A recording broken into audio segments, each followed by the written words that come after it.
Dios los bendiga a todos, muy buenos días. Hoy va a pasar algo poderoso de parte de Dios, ¿verdad? En nuestras vidas. Amén, amén. Hoy quiero compartir con usted una palabra que he titulado el efecto langosta. Y le voy a pedir que empiece a buscar el libro de Joel. Joel en el Antiguo Testamento, se vale usar el índice, no se preocupe. No sé si usted alguna vez ha tenido que lidiar con una plaga en su casa, pero lidiar con una plaga es muy frustrante y es muy cansado. A mí me ha tocado, ¿verdad? En mi casa hubo en un momento una plaga de cucarachas y es de las cosas más molestas que nos han pasado. Literalmente hace bajar, ¿verdad? Entrar a la cocina en la noche cuando uno va, no sé, a servirse un vaso de agua o algo así y que el piso sea crujiente. Y no le estoy vacilando, ¿verdad? Que uno se... Entonces obviamente uno tiene que tomar acciones, ¿verdad? Porque ¿cómo va a estar viviendo así? Y entonces, bueno, no sé, desde ese día tengo una pregunta. ¿Quién fue el genio que se le ocurrió decorar los carros de esas empresas que matan plagas como si fueran ratones? Porque lo único que quiere uno es que todos los vecinos digan: ah, esa es la casa del cucarachero, ¿verdad? O sea, si yo tengo una plaga en mi casa, yo quiero que por lo menos el que la atienda sea un poco disimulado, ¿verdad? O sea, que entre así como tranquilón, ¿verdad? O sea, como rápido. No, ¿verdad? Parquean el ratón, ¿verdad? Gigante enfrente de la casa de uno, así como: estos son los leprosos, ¿verdad? Entonces, es súper cansado, ¿verdad? Bueno, ahorita le cuento un poco más, pero en Joel está narrando el momento en el cual el pueblo de Israel está lidiando con una plaga. Esa plaga la usa para representar algo, pero lo presenta como una plaga. En Joel capítulo 1, versículo 4, el profeta le habla al pueblo de Israel y les dice: lo que dejaron las langostas grandes, lo devoraron las langostas pequeñas. Lo que dejaron las langostas pequeñas, se lo comieron las larvas. Lo que dejaron las larvas, se lo comieron las orugas. Aquí él usa 4 palabras diferentes para hablar acerca de langostas. Entonces no se está seguro todavía si lo que está hablando es de 4 especies diferentes o 4 etapas de desarrollo del animal. Pero probablemente lo que está haciendo es diciendo toda clase de bichos, ¿verdad? Que usted se puede imaginar, le cayeron encima, ¿verdad? Como que está repitiendo 4 veces algo muy parecido para decir que es una tras otra, tras otra, tras otra, para hablar de una destrucción total del pueblo. Y obviamente estamos hablando de un pueblo que se mantenía de la agricultura, así que eso era de las peores cosas que les podía suceder, de las peores cosas que les podía pasar. Las langostas es muy interesante porque si usted se pone a averiguar, se da cuenta que son simples saltamontes. Lo que le pasa a estos saltamontes es que empieza a sobrepoblarse un área y entonces ellos usualmente prefieren andar solillos, pero empieza a sobrepoblarse un área y entonces empiezan a rozar las patas unos con otros. Y cuando están rozando las patas de atrás unos con otros, empieza su cerebro a liberar serotonina y eso empieza a hacer que cambien de color, que cambien de tamaño, que las alas que antes tenían, que eran como de adorno, ahora empiecen a crecer y les sirvan para volar. Entonces empieza a transformarse totalmente el animalito. Y entonces empieza, de nuevo, cuando se acaba la comida por la sobrepoblación en ese lugar, entonces se levantan para volar y empiezan a seguir el viento. Como empiezan a seguir el viento, entonces otros grupos parecidos que se formaron en otros lugares empiezan a unírseles porque todos siguen el viento hasta que se vuelven millones de millones de millones de millones. Y se da lo que entonces yo denomino el efecto langosta. El efecto langosta es lo que estamos viendo acá, cuando un montón de amenazas insignificantes se juntan hasta volverse una plaga. Seamos honestos, a un bichillo de esos matarlo es cualquier cosa, ¿verdad? Pues dará asco, pues pringará, no sé, ¿verdad? Pero matarlo es cualquier cosa, ¿verdad? Si usted tiene que agarrarse con un bichillo de esos, de alguna manera puede encontrar, ¿verdad?, de matarlo. Pero ¿qué hace usted cuando son cientos? ¿Qué hace usted cuando son miles? ¿Qué hace usted cuando son millones? ¿Cómo podemos enfrentar algo tan grande? Pero lo interesante es que está hecho de amenazas tan pequeñas. Y hay muchas veces en la vida que nosotros nos encontramos en momentos así, donde no es un gigante en sí, Son un montón de amenazas pequeñas sumadas que se han vuelto inmanejables.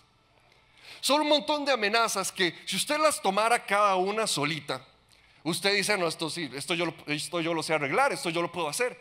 Pero cuando se empiezan a acumular una tras otra, tras otra, tras otra, tras otra, cuando vienen ese montón de cositas y empiezan a acumularse, empiezan a venir sobre la vida de uno, se convierten en un monstruo. Y me pareció muy interesante eso, que hasta cambian su apariencia física, hasta su forma de comportarse, porque primero no les gusta estar en grupos, pero después cuando pasa esa transformación química en su cerebro, ya se vuelven animales de andar, de moverse en grupos, ¿verdad? Entonces, qué interesante cómo hasta el comportamiento de esas pequeñas amenazas empieza a transformarse de una forma que uno no se lo esperaba. Y entonces tal vez las formas de arreglarlo, las formas de solucionarlo de antes ya no funcionan. ¿Por qué? Porque cambió totalmente la amenaza con la que nos estábamos enfrentando antes. Yo lo veo como no sé, una sinergia satánica, ¿verdad? Usted conoce el concepto de sinergia en el liderazgo, que es que usted puede tomar a dos personas y lo que yo produzco, yo puedo producir 2 de algo, esta otra persona puede producir 2, y si lo tomamos así, simplemente nos suma 4. Pero lo que se dice es que cuando trabajamos en equipo, trabajamos el uno con el otro, el 2 mío más el 2 del otro no produce 4, sino produce 5, ¿verdad? Produce más allá de lo que yo podría hacer solo. Eso es lo que está pasando aquí, pero con algo malo, ¿verdad? Son tantos trabajando juntos, son tantas amenazas trabajando en equipo, que lo que producen es catastrófico. Lo que producen es terrible, y esto no estamos hablando pues como de un cuento y punto, ¿verdad? Las plagas son algo totalmente real. Las plagas pueden matar muchísimas personas, hasta el día de hoy lo hacen. Cuando arrasan con los campos, cuando los dejan sin comida, cuando atacan, ¿verdad? La forma en la que atacan es esa aparición masiva y repentina de ese montón de amenazas. Pero de nuevo, qué interesante, al principio uno podía decir, no, pero es algo chiquitito. No, pero esto yo lo sé manejar, es muy pequeñito. No, pero esto no es tan amenazante, esto no me va a causar mayor problema. Y cómo tiempo después alguien puede estar lamentándose porque se convirtió en un monstruo gigante inmanejable. ¿Qué pudo hacer el pueblo de Israel al enfrentarse con eso? Creo que hay 3 cosas que nosotros encontramos que hizo el pueblo de Israel. En el capítulo 2, el profeta les habla y les dice en el capítulo 2, el versículo 12: ahora bien, afirma el Señor, vuélvanse a mí de todo corazón, con ayuno y llantos y lamentos. Vuélvanse a mí de todo corazón. Lo primero que tuvo que entender Israel es que si iban a enfrentar y vencer esta plaga, necesitaban prestar atención a la crítica profética. La crítica profética, a esa voz que dice lo que no nos gusta que nos digan. Usted se da cuenta cuando un profeta habla, porque usualmente el profeta le va a caer mal. Porque uno dice, uy, qué pereza, ¿verdad? Usualmente cuando el profeta habla dice algo que no queremos escuchar. Usualmente cuando el profeta habla dice algo que nos estorba por lo que nos está diciendo. Dice algo que nos choca. Porque el profeta tiene esa visión, ese peso, su voz, de ver las cosas de una manera como muy aguda, de una manera que incomoda, de una manera que a veces estorba. A veces pensamos en los profetas solamente como esos que nos encuentran en la tranquilidad de nuestra comodidad y nos mueven. Pero muchas veces el profeta, Dios usa su voz para atravesar ese ruido escandaloso de esas millones de alas moviéndose al mismo tiempo, ¿verdad? Imagínese el sonido que provocaban toda esa plaga moviéndose al mismo tiempo. Imagínese lo que pueden producir. Y la voz profética se levanta en medio de un ambiente de tanta confusión, de tanto ruido, donde no se sabe qué hacer, para traer claridad. El profeta, Dios lo usa para orientar en medio del caos. El profeta va a hablar en un momento en el que no sabemos qué hacer, en que hay demasiado caos, demasiado desorden, y el profeta nos va a orientar. Esos profetas, el problema es que a veces no los queremos escuchar y no hemos entendido que muchas veces Esos profetas no vienen con una Biblia debajo del brazo necesariamente. A veces ese profeta está vestido con una bata blanca en el consultorio de un doctor. Y es ese profeta que te está diciendo: o dejas de comer así o te morís. Tal vez ese profeta es un consejero, es un psicólogo en el cual ustedes fueron a ver como pareja, pero como dijo lo que no les gustaba, entonces pasa lo que hemos visto muchas veces aquí en consejería, ¿verdad? Que uno aconseja a una pareja una vez y nunca más los volvió a ver en su vida. Nunca más volvieron a aparecer porque no les gustó lo que les dijeron. Porque eso pasa, como los profetas al principio nos incomodan, los callamos. De hecho, Jesús dijo: Jerusalén, que matas a tus profetas, ¿verdad? El ideal para nosotros sería matar a todos los profetas, porque son molestos, porque son incómodos. Pero el precio de matar la voz del profeta es perder la tierra prometida. Porque lo que tenemos que acordarnos cuando estamos leyendo esto de Joel es que esta plaga está atacando en la tierra que fluye leche y miel. Esta plaga no estaba atacando cualquier lugar. Esta plaga estaba atacando la tierra prometida, el lugar de la promesa de Dios. Esta plaga estaba secando, marchitando todo, hasta el punto que el capítulo 1 dice: hasta la felicidad se marchitó. La tierra que produce leche y miel, hasta la felicidad se marchitó. La tierra que produce leche y miel vino a secarse completamente. ¿Por qué? Porque esta plaga todo se lo vino a devorar. Esta plaga todo se lo vino a comer. Y si alguna vez iba a volver a fluir leche y miel en ese lugar, lo primero que había que hacer era escuchar esa voz que decía lo que tal vez no se quería escuchar. Hermano, muchas veces nosotros nos vamos a encontrar en esos momentos donde hay plagas tratando de comerse la promesa que Dios nos ha dado. Hay plagas que están devorando tu relación con tus hijos. Hay plagas que están devorando tus sueños. Hay plagas que están devorando el propósito que Dios ha marcado para tu vida. Y muchas veces vamos a tener que decidir: ¿pierdo la tierra prometida o escucho la voz profética? ¿Permito que este montón de amenazas que se me vinieron encima me cansen y me dé por vencido? ¿O voy a pelear por el lugar que Dios me ha prometido para mí? ¿Qué es lo que vas a hacer? ¿Cuál es la decisión que usted piensa tomar? ¿Cuál es la decisión que usted va a tomar? ¿Cuál actitud va usted a tomar? Una de las cosas que señaló esta voz profética es que les dijo: lamentense. Cuando estamos enfrentando una plaga, necesitamos aprender a usar el recurso del lamento que nos da la Biblia. La Biblia, en la Biblia el lamento es tan importante que hay un libro completo que se llama Lamentaciones. El lamento es tan importante que la mayoría de los salmos son lamentos. Pero a nosotros no nos gusta ver a la gente llorar o lamentarse, ¿verdad? De hecho, uno le ha tocado estar muchas veces en un funeral, por ejemplo, y nunca falta el hermanito que dice: deje de llorar porque el gozo del Señor es nuestra fortaleza, ¿verdad? No sé, hermanito, cállese ya, por favor. Déjenos llorar, ¿verdad? Porque la Biblia, Dios nos da espacio para lamentarnos. Ahora, el lamento no es simplemente quejarse, porque la queja muchas veces nos enoja y nos aparta de Dios. Dios, esto es tu culpa, y porque usted hizo, porque usted no hizo, porque taca, y nos quejamos y nos encerramos en nosotros mismos. En el lamento, cuando usted ve el lamento en la Biblia, el lamento siempre busca a Dios.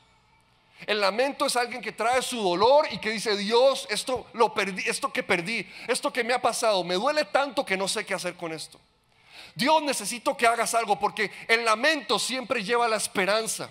Igual la voz profética, la crítica profética no es alguien nada más que habla y que dice: usted le pasó esto por tonto y así se va a quedar toda la vida. Usted reconoce una voz profética porque apunta hacia la esperanza, porque le dice: hoy estás enfrentando una plaga, pero mañana va a fluir leche y miel en este lugar. Y en el lamento entonces camina de la misma manera, en el mismo espíritu, porque empieza trayendo dolor, pero termina demostrando gozo. Empieza trayendo delante de Dios esa humillación, pero termina con exaltación, con esa idea: Dios va a hacer algo. Me ha dolido, he tenido que pelearla, he tenido que lucharla, pero mi Dios va a hacer algo. Laméntese, por supuesto que sí. Porque enfrentar la crisis, enfrentar esas langostas, enfrentar esas plagas sin sacar tiempo para lamentarte, te va a matar. Muchas veces una de las cosas que necesitamos hacer es aprender a detenernos y lamentarnos por lo que ha pasado. Pero ese lamento no nos congela, no nos detiene. Ese lamento nos mueve hacia la esperanza de que Dios puede hacer algo y Dios va a hacer algo.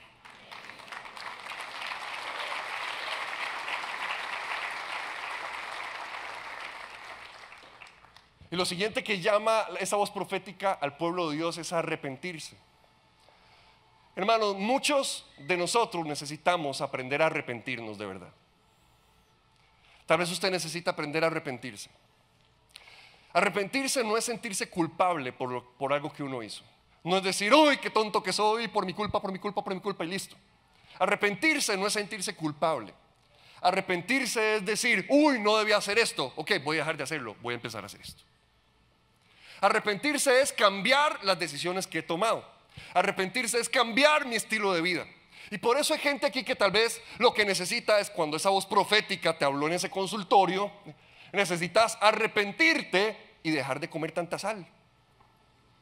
Tal vez usted necesita escuchar esa voz profética que le habló en ese lugar de consejería, arrepentirse y empezar a tratar de comunicarse mejor con su esposo, su esposa, con sus hijos.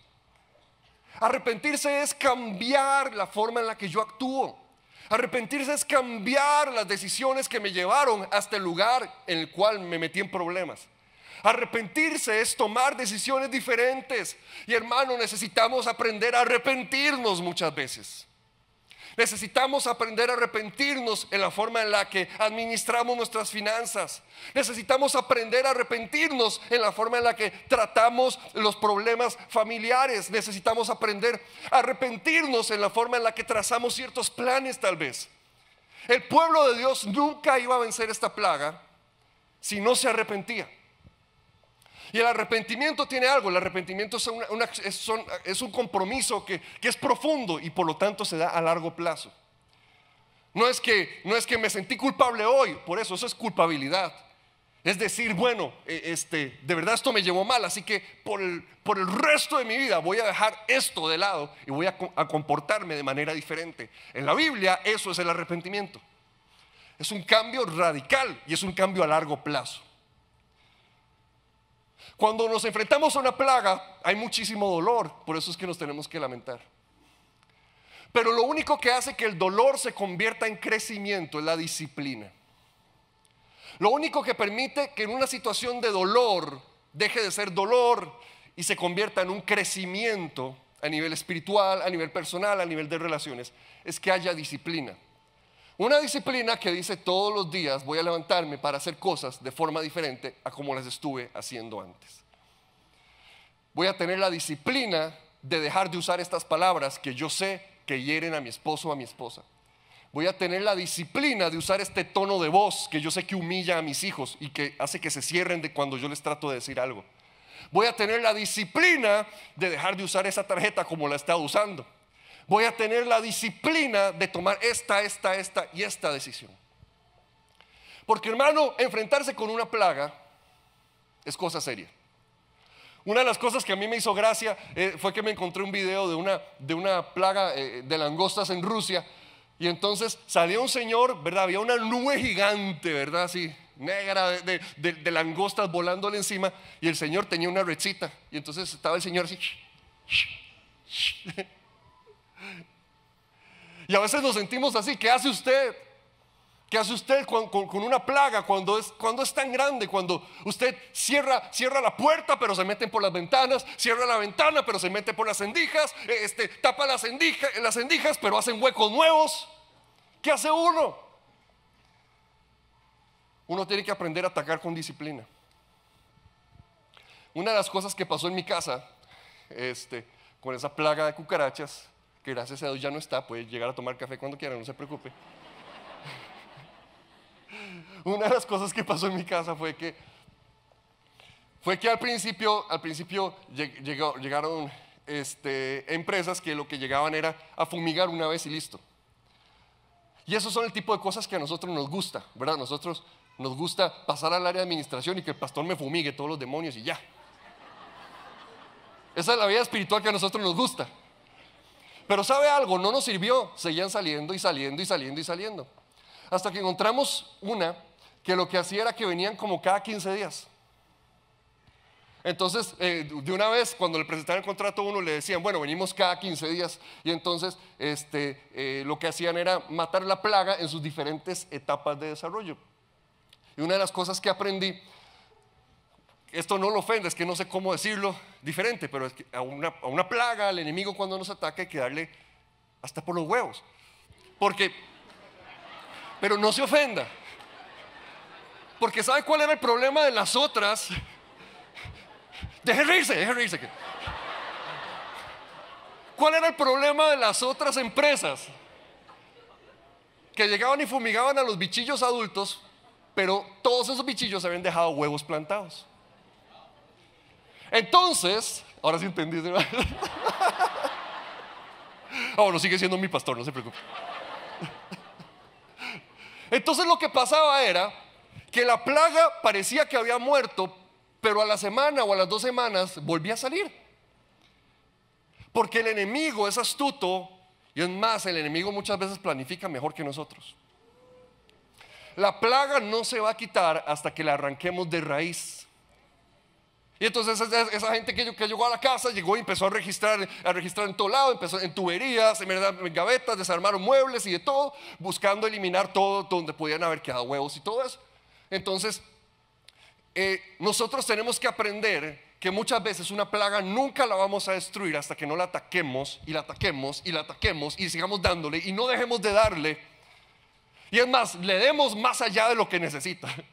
Esa plaga que ha separado tu matrimonio, tal vez lo que necesitas es que aprendas a demostrar más cariño. Pero a mí en mi casa nunca me criaron demostrando cariño. Bueno, las personas pueden arrepentirse y pueden crecer. Usted sí puede aprender a demostrar más cariño.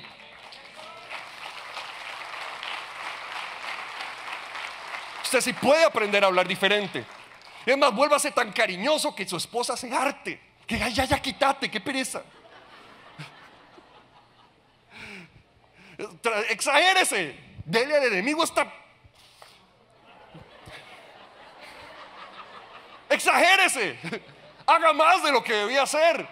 No deje que esa plaga le robe la tierra de leche y miel.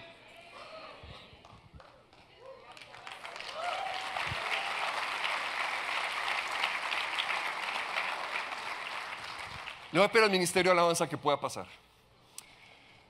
Todo esto que hizo el pueblo de Israel generó una respuesta de parte de Dios, que es lo que todos nosotros esperamos, hermano. El capítulo 2 de Joel, Dios le habla a su pueblo y le dice en el versículo 25: yo les compensaré a ustedes por los años en que todo lo devoró ese gran ejército de langostas que envié contra ustedes. Las grandes, las pequeñas, las larvas, las orugas. Ustedes comerán en abundancia hasta saciarse y alabarán el nombre del Señor su Dios, que hará maravillas por ustedes. Nunca más será avergonzado mi pueblo. Entonces sabrán que yo estoy en medio de Israel, que yo soy el Señor su Dios y no hay otro fuera de mí. Nunca más será avergonzado mi pueblo. Aquí nos encontramos con la justicia divina, con un Dios que decide hacer algo a nuestro favor. Cuando las acciones de este pueblo causaron una respuesta de parte de Dios, y Él dice: yo los compensaré. Usted sabe que cuando hablamos de la consecuencia de nuestras acciones, muchos cristianos lo ven como si fuera karma.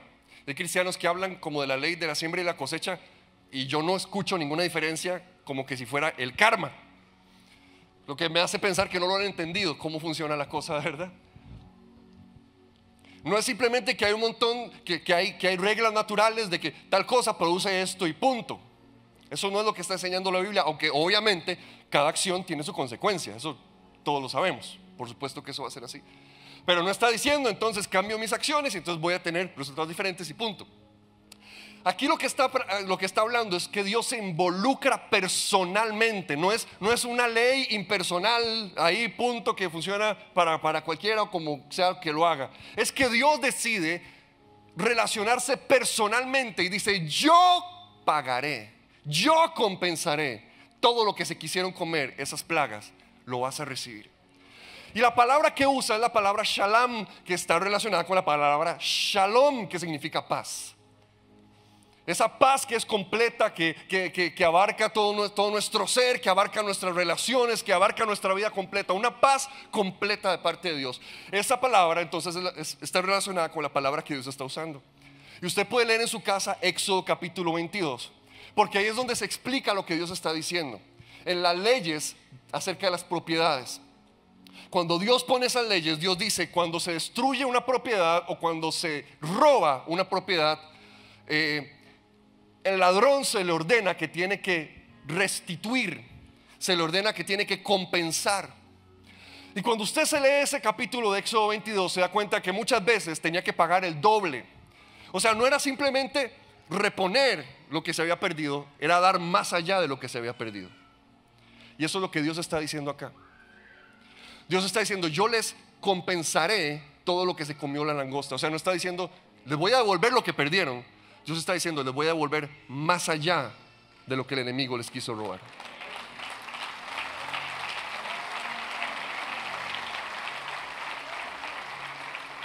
Les daré más allá de lo que el enemigo te quiso robar. Iglesia, pongámonos de pie. Pastores, equipo de administración, por favor pasen aquí adelante. Hermano, cualquier persona que esté en necesidad de un milagro de restitución de parte de Dios, hoy lo vamos a reclamar en el nombre de Jesús. Si usted ha estado enfrentando una plaga en la cual el enemigo se ha estado comiendo la paz familiar, en la cual el enemigo ha estado devorando sus finanzas, en la cual el enemigo ha estado devorando sus fuerzas, su tiempo, su atención, si el enemigo ha estado devorando tu paz y usted dice: es que es una tras otra, son cosas pequeñas, vienen una tras otra, pero el resultado es tan fuerte, el resultado ya no lo aguanto, el resultado es que hasta la felicidad se ha marchitado. Hoy vamos a reclamar milagros de parte de Dios en el nombre de Jesús, porque es una ley que Dios puso.